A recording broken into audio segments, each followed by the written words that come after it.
38, né? 35 a 38, é um pequeno texto, e você verá que maravilha é esse texto, e esperamos que o Espírito de Deus esteja já operando no meu coração e no seu coração, tudo para a glória de Jesus. A nossa glória é a glória do nosso Senhor. Então, vamos lá? Jesus ia passando por todas as cidades e povoados, ensinando nas sinagogas, pregando as boas novas do reino e curando todas as enfermidades e doenças. Ao ver as multidões, teve compaixão delas, porque estavam aflitas e desamparadas, como ovelhas sem pastor. Então disse aos seus discípulos: a colheita é grande, mas os trabalhadores são poucos.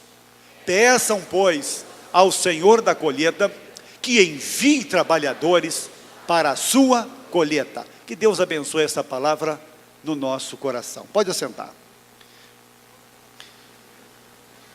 Nós estamos vivendo no ano de 2011. Você sabia que o ano 2011 é o primeiro ano da segunda década do século 21? A gente acaba não dando muita atenção a esses fatos. E estou falando isso para dizer para você que já foram mais de 2000 anos, desde quando este Senhor especial do texto que lemos, colocou seus santos pés aqui e disse o que você acabou de ler comigo. E os dias estão passando.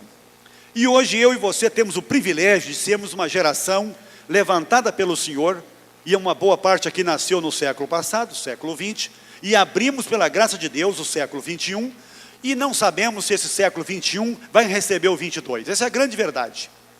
Há sinais para todo lado da volta de Jesus. Eu não vou pregar um sermão sobre a volta dele, eu posso fazer isso numa outra ocasião, se Deus me mandar e se o pastor João me convidar. Esse é um assunto que eu gosto muito, pastor Carlos, não é? Escatologia.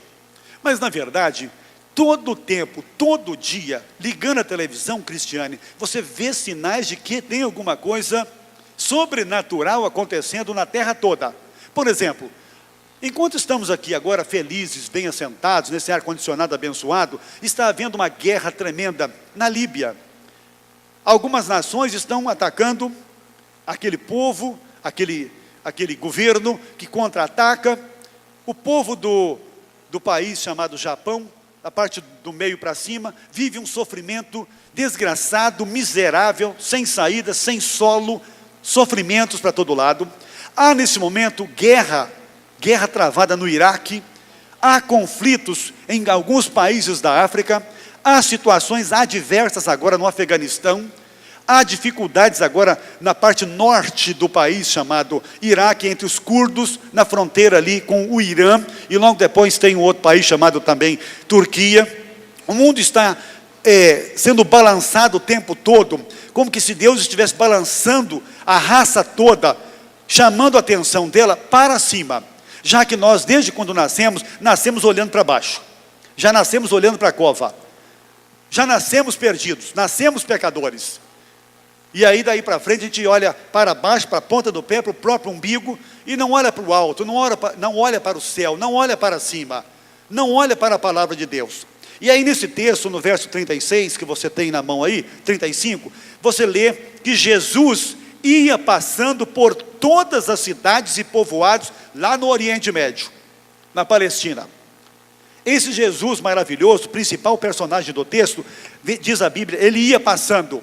Esse ia passando pressupõe dinâmica, pressupõe missões, pressupõe uma inquietação interior que não o deixava sozinho, ou isolado, ou num mosteiro, ou lá no templo de Jerusalém, ou em uma sinagoga, aguardando até que alguém das cidades e povoados daquela região viessem a ele.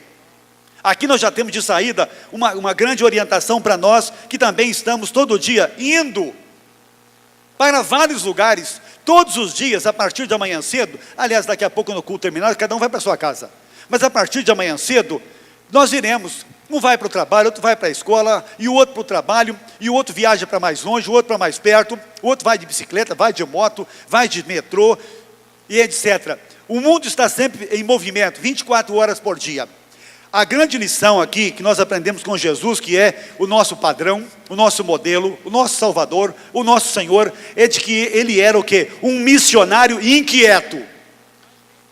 Você sabe que o ministério dele começou em Nazaré, em Belém, onde ele nasceu, depois de Nazaré, onde viveu 30 anos, ao lado do papai e da mamãe, e dos outros irmãos que foram gerados por Maria e José. Maria era fértil e José também, e naquele tempo uma mulher, quanto mais filhos tivesse, mais abençoada e bem-aventurada ela era.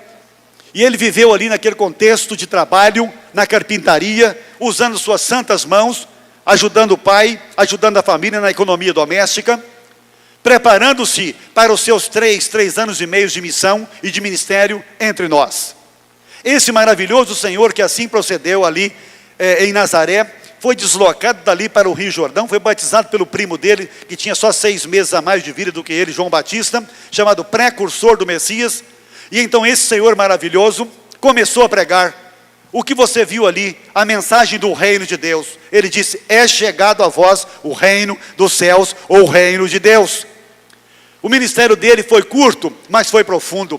Foi curto, mas ele tinha um foco de missão. Isso nos ensina que nossa vida tem que ser medida não na sua extensão, mas na sua profundidade. Não a partir do peso da vida, mas do alcance da vida. E aqui a lição de foco tem tudo a ver comigo, com você. Você está vivendo como seguidora de Jesus, seguidor de Jesus, como discípulo de Jesus, indo para onde? Você tem alvos para a sua vida pessoal. Você, quando crescer, quer ser o quê? E você que já cresceu, já está sendo o que você queria ser quando sonhou antes com o seu futuro que já chegou? Então, na verdade, precisamos pedir que Deus nos dê um foco, alvos para a vida, metas para a vida. E aqui o reino de Deus está presente. Ele ia passando por todas as cidades e povoados. Nós vivemos num país maravilhoso, considerado um paraíso, extraindo aí alguns corruptos, bandidos, etc., que não amam nem a Deus, nem a pátria, nem a vida deles. Retirando isso fora, expurgando isso aí, o brasileiro é um povo lindo. Eu conheço todos os estados do Brasil, quase todas as capitais e vários pontos dessa pátria. Esse povo é lindo, maravilhoso. Outro dia eu estava na Bahia. Como me receberam bem em Ilhéus, Itagi e etc. Meu querido irmão. Agora eu voltei aqui do meio dos cariocas, sendo mineiro. Percebe como é que a coisa é linda? Outro dia eu estava com a Thalita no ano passado, né? Lá em Roraima, entrando nas Guianas, lá embaixo, quase lá, entrando na Venezuela. O povo brasileiro é um povo lindo, solidário, amável, hospitaleiro, bênção pura. Existe nesse país uma quantidade de cidades que, se Jesus estivesse aqui hoje, ele iria em cada uma delas. O Brasil tem 5.564 municípios. Em cada um dos 5.564 municípios do Brasil, tem em média, pelo menos, de 3 a 5 distritos ou povoados, que tem gente, que tem pessoas, que precisa de nosso amor, de nossa oração, sem contar, agora olhando para o lado de cá, as tribos que estão sendo formadas, enchendo as cidades médias e grandes também do Brasil. E aí a linguagem nossa, as estratégias nossas, sem mexer na teologia e na palavra, precisam o quê? Ajustar-se a essa realidade. Eu fiquei encantado outro dia aqui, à noite, irmão William, quando os vi ensaiando lá na sala, para o culto de hoje, certamente para esse encontro em Madureira, de testemunho. Eu fiquei ali naquela janela e até bati palma sozinho, eu era o único público lá, né, assistindo vocês. Falei que Deus vai usar essas meninas e meninos ali, para testemunhar do Evangelho, usando um recurso que há poucos anos a igreja evangélica não conhecia. E se conhecesse, expurgava, não aceitaria. Então, gente querida, é esse o mundo que vivemos, é um mundo pós-moderno. É um mundo que se diz globalizado, mas é um mundo de gente egoísta, fria, esquisita, separada, distante, que só pensa em si, que não divide nada, que vive em função do próprio umbigo. E a igreja, como Jesus, tem que fazer jus à sua existência e o seu nome, e a sua essência. Ele ia por todas as cidades e povoados. O que ele fazia? Ia fazendo turismo? Ia passeando? Ia enchendo a sua agenda de atividades sem propósito? Não. O texto diz, ele ia ensinando nas sinagogas. E eu quero chamar a sua atenção que a palavra aqui, ensinando, é didaquê. Ensinar significa ministrar para alguém que já sabe alguma coisa, mais alguma coisa que esse alguém não sabe. E aí entra o discipulado de Jesus. Aos discípulos de Jesus aparece o discipulado. Billy Graham declarou certa feita numa mensagem dele: O evangelho é pela graça de Deus, mas o discipulado ou o processo de crescimento custa tudo o que temos. E aqui Jesus com certeza estava dizendo aos judeus de sua ocasião, naquelas sinagogas, pequenos ajuntamentos de adoração, que o reino de Deus era chegado, ensinando. E eu me detenho um pouco mais para dizer a você, minha irmã, e a você, meu irmão, crente antigo, crente novo, ou crente dessa noite, eu e você não podemos parar de aprender.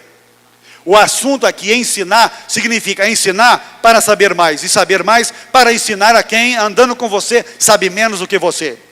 A Igreja de Jesus Cristo, hoje no Brasil, mais de 40 milhões, entre os 190 e tantos brasileiros, precisa exatamente de gente que está em um processo de crescimento, em um projeto de crescimento. Eu chamo isso de PAC, com 2 Cs. Você sabe o que significa PAC? Programa de Aceleração do Crescimento. Eu acrescentei mais um C, cristão. Programa de Aceleração do Crescimento Cristão. Eu e você precisamos estar inseridos num programa de crescimento cristão. E se quiser mudar, Cristiano, o foco, o C, Programa de Crescimento, Programa de Aceleração do Crescimento Conjugal. Para pegar os casais aí. Esta é a ideia da coisa. De vez em quando estou encontrando crentes antigos, assentados sobre o que já aprenderam, de braços cruzados, esperando alguma coisa acontecer, algum anjo descer. Gente, não vai descer mais anjo nenhum. Uma nova Bíblia não virá. Mais um livro não será acrescentado ao último da sua Bíblia, ao Apocalipse. Então, assim como Jesus era um mestre, ele ensinava o que tinha aprendido com o Pai, e ele diz que eu só faço aquilo que vejo o Pai fazer, e nós também precisamos aprender com o nosso Pai na palavra dele, que podemos crescer. Eu e você temos um potencial de crescimento espiritual muito maior do que possamos imaginar. Infelizmente, pastor João Emílio, que já está conosco, já pregou lá embaixo para as crianças e voltou depressa, né? Nós temos muitas pessoas hoje, literalmente, irmãos, acomodados e já a enferrujar-se.